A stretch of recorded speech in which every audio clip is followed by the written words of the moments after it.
ឈប់សិនហើយឈប់សិន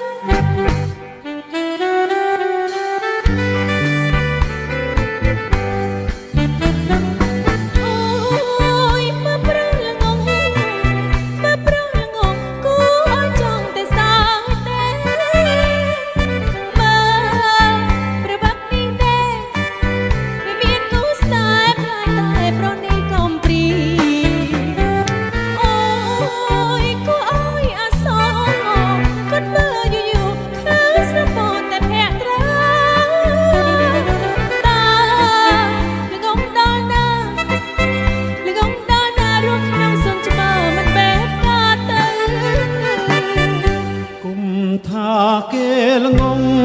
គេធន់គេថ្លង់បើចង់កាត់កាបានភ្លាម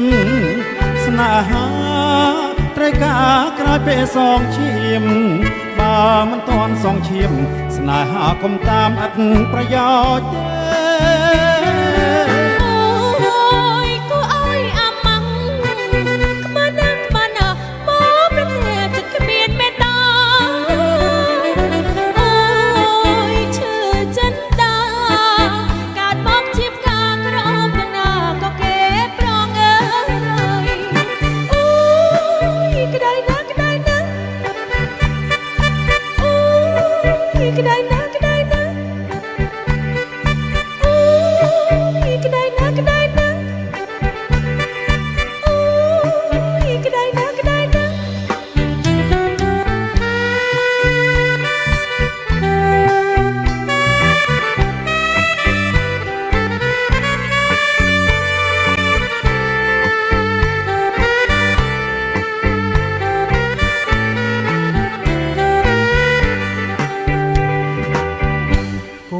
ថាគេល្ងង